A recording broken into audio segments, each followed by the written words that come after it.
And up next, we shall address In Dialogue. This portion of this production is written, hosted and directed by our respectful Shriman Bharat Bhargav.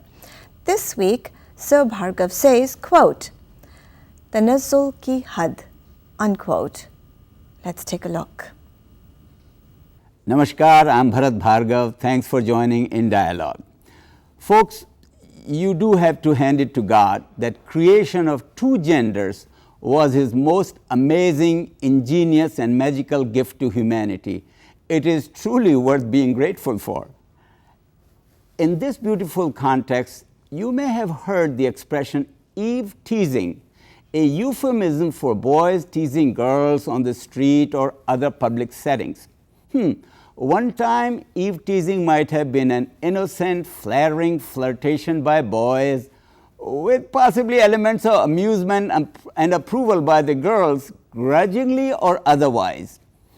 Sadly, today, this activity has gone way off course, indeed, to an unbelievable level of degeneration.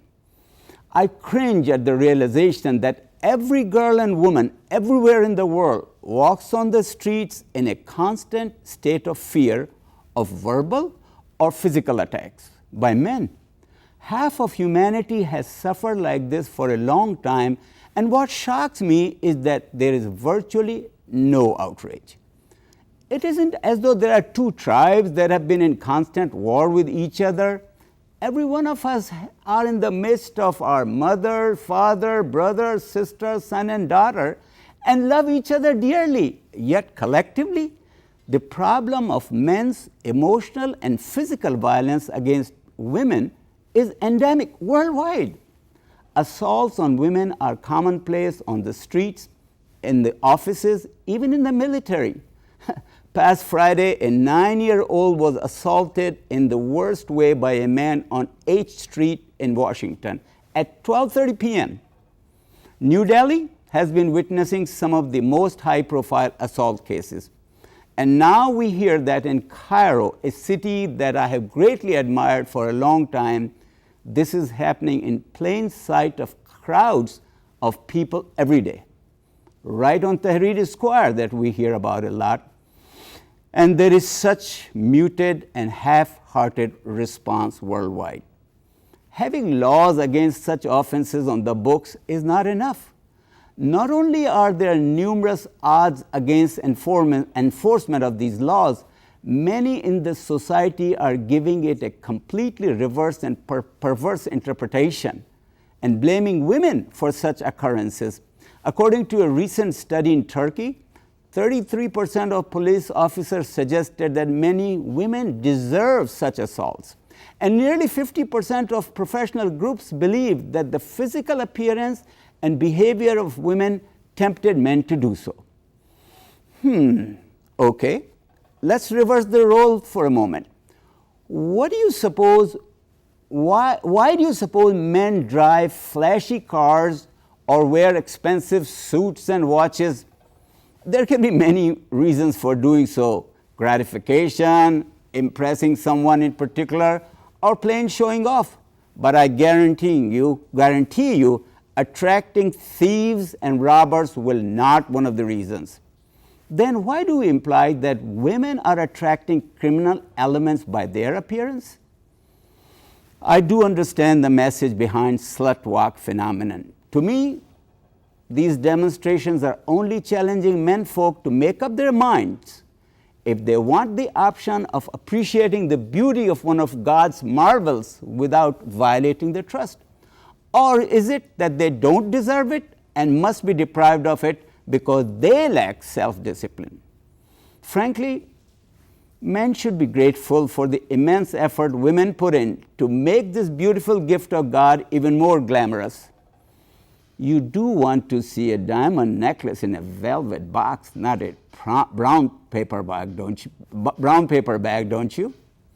So here's what it boils down to. Place the responsibility where it belongs.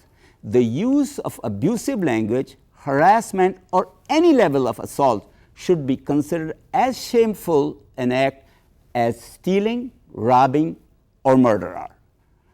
It's a wonder that when teenage boys harass girls, they can laugh and brag about it to their friends. Do they also brag about stealing or cheating on exam? No, because they would be shunned by their peers.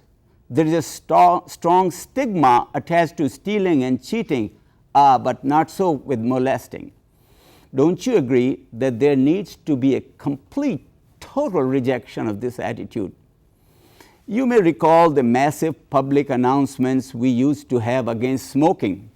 As a result, today even children show their disapproval to the parents who smoke. Let me tell you two short stories in this context. When I was a teenager, Maithili Sharanji Gupta lived near our New Delhi home, and his son Urmila Charan, you will understand why his name is Urmila Charan if you know about Saket. His son Urmila Charan and I became good friends. One day when we were loitering in Connaught Place, I saw a shiny red Studebaker parked at the curb. I rubbed my hand against it as I walked and said to him, "What a beautiful car." He looked at me aghast, and his words were, these were his exact words, so I'm repeating, "I could never do that," referring to my touching someone else's car. I felt ashamed. That's the kind of rejection, peer rejection needed.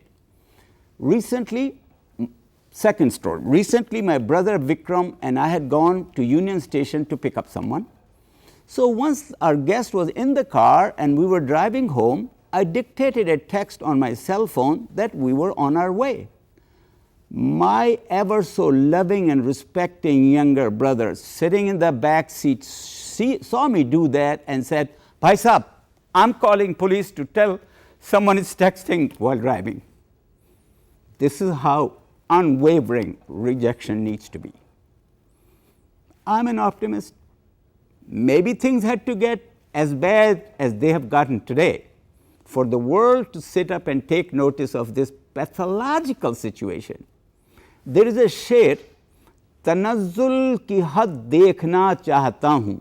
तनज़्ज़ुल mean decadence, degeneration, पतन, नीचे गिरना. तनज़्ज़ुल की हद देखना चाहता हूँ कि शायद वहीं हो तरक्की का जीना. मेरे डूब जाने का बाइस तो पूछो, किनारे से टकरा गया था Safina. So here's where I'm going with this for starters. Number one, I place the responsibility squarely on the parents for their sons to include mistreating of girls among the taboos, fostering a culture in which respect for girls is a given, shunning emotional or physical violence. Fathers need to also ensure that they are not bad examples themselves. Sons of proverbial construction workers who believe that making lewd remarks when women are passing by is part of their job description. Well, sir, your sons will also grow up to do that or more. And mothers, please stop overlooking signs of this attitude early on because you believe boys will be boys. And I feel that lecturing them on these matters when they are already teenagers may be just too late, too little. Number two, boys growing up in that kind of culture should also be able to reject such behavior on the part of other peers, just like Urmila Charan did with me. What a wonderful prospect. Peer group is very important. Number three, we need intensive public service campaigns dealing with the emotional and physical violence against women. So, am I advocating anything against the human biological needs? Am I under the delusion that human beings can be robbed of the emotional impulses caused by this gender difference? Of course not. I did start out giving credit to God and thanking God for this rather amazing gift. Interestingly, I get the impression that even Mother Nature requires men to take more initiative in many aspects of gender-oriented relationship. So fine. It's boys' privilege and duty to try to patao girls. This is such a glorious process for both girls and boys. While by no means do the Bollywood movies represent model behavior, and you know that, but heroes are shown chasing girls aggressively like you wouldn't do in real life, but there is no occasion when the hero causes a physical harm to the girls.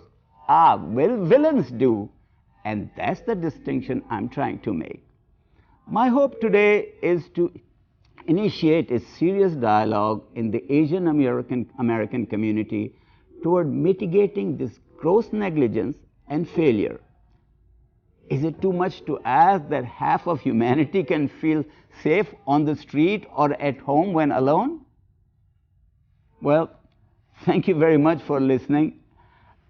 Please do visit www.indialogue.net for program schedules and other information. You may also write us at bharatbhargava@indialogue.net. Have a wonderful day.